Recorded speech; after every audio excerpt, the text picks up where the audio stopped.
Proverbs chapter 22 verse 6. Sabi po dito ng ating Panginoon, Panginoon po ni Haring Solomon, turuan mo ang bata sa daan na dapat niyang lakaran. At pagka tumanda man siya, ay hindi niya hihiwalayan. Ang turo po dapat natin bilang magulang sa ating mga anak, yung mga daan ng ating Panginoon. No? Kasi yung mga daan ng Diyos, hindi talaga niya hiwalayan. Okay? Kaya mga bata pa dapat, maglingkod na po yan sa Lord hanggang siya ay lumaki. No? Napakasarap na siya po ay lumaki sa Panginoon, sa gawain ng Panginoon. No? Siya po yun na magkaroon po siya ng takot po sa ating Diyos naman. Okay? Unlike po sa mga bata ngayon, matindi na po mga bata ngayon. Maliliit pa, nagmumurahan ng sibuyas. Mura dito, mura doon. No? So wala ho, hindi tinuturuan ng magulang. Kasi nga po, siyempre ang magulang, hindi rin mananampalataya. No? Kaya tayo bilang mananampalataya, turuan natin ang bata. Sa daan niyang lakaran, sapagkat tumanda daw siya, sabi ni Lord, ay hindi po niya hihiwalayan, no? Ang mga turo ng ating Panginoon. Sige po, at natawagan na po natin, Sir Princess, atin po ipandog sa ating Panginoon. At ang paghandog po, hindi ito binyag, no? Walang binyag po sa Biblia. Okay? Walang kumpel sa Biblia, no? Ang kumukumpil po sa Lord, yung anak ng Diyos, sinasabi niya yung kasalanan sa Lord, di sa tao. Di po? Ano pangalan niya, sister? Clyde Edmir. Clyde. Edmir Bromala.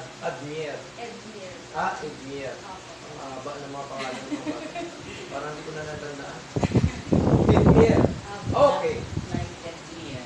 Hindi, Edmir na lang kasi hindi ko ba tandaan. Okay. Ano ba, Clyde? Clyde Edmir. Okay.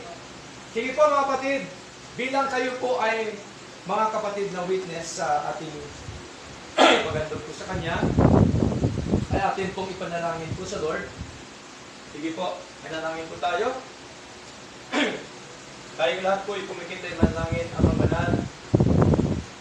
Marami pong salamat sa inyo pong kapangyarihan, sa inyong kadakilaan ng Diyos. At pati niyo po, Panginoon, na kami po ay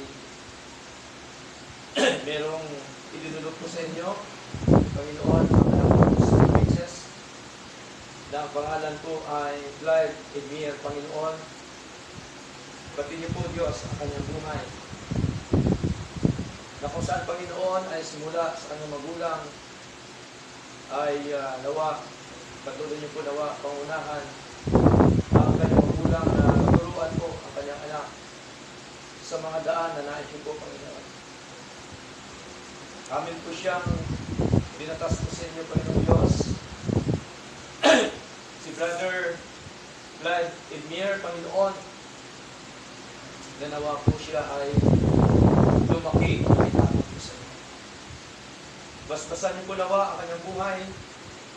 Ilusin niyo po nawa siya, Panginoon, na ikaw po ay hindi niya makalimutan hanggang po sa kanyang paglaki, hanggang po sa kanya sa siya po'y tumanda. Patuloy mo siyang iingatan, gabayan sa kanyang paglaki po, O Diyos. Nawa siya din po, O Diyos, ay magkaroon ng takot po sa inyo, may katapatan paglilingkod sa inyo, Panginoon, at totoong paglilingkod. Ating paghandog po sa Kanya, ay atin pong ipanalangin po sa Lord. Sige po, panalangin po tayo. Tayong lahat po ay kumikita ay manalangin ang banal. Maraming po salamat sa inyo pong kapangyarihan, sa inyong kadakilaan ng Diyos. At pati niyo po, Panginoon, na kami po ay merong idinulog po sa inyo, Panginoon, ang anak po ni Sister Princess, na ang pangalan po ay Clyde Edmir, Panginoon. Pati niyo po, Diyos, ang kanyang buhay.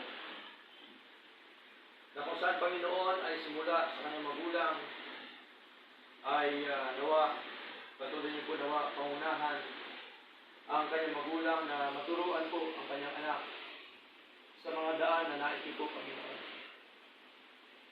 Amin po siyang tinatas po sa inyo, Panginoon Diyos. Si Brother Vlad Edmir, Panginoon, ganawa po siya ay lumaki na may tatay po sa iyo. Basbasan niyo po nawa ang kanyang buhay. Ilusin niyo po nawa siya, Panginoon, na ikaw po ay hindi niya makalimutan hanggang po sa kanyang paglaki, hanggang po sa kanya sa siya po'y tumanda. Patuloy mo siyang iingatan, gabayan sa kanyang paglaki po, O Diyos. Nawa, siya din po, O Diyos, ay magkaroon ng takot po sa inyo, may katapatang paglilingkod sa inyo, Panginoon, at totoong paglilingkod sa inyo, Diyos. Patuloy mo siya, bigyan ng pagsugat, kalakasan at kasilahan sa kanya pong pisikal na katawan, at ngayon pa lang, Panginoon, nawa ang kanyang buhay espiritual ay inyo pong hinusin, Panginoon, na siya po magkaroon, Panginoong Diyos, ng puso sa kanyang paglaki na paglingkuran ka, O Lord God. Salamat po na marami at nawa, iligtas niyo po siya sa anumang sakit, sa anumang karamdaman. Nawa, O Diyos, patuloy mo siya pangungunahan, ingatan, O Diyos, gabayan, proteksyonan, Panginoon. At ganyan po, Diyos, nawa,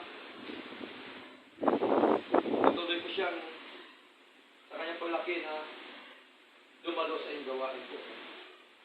Salamat po na marami. Patuloy po namin siyang ipinagkatiwala sa inyo, Diyos.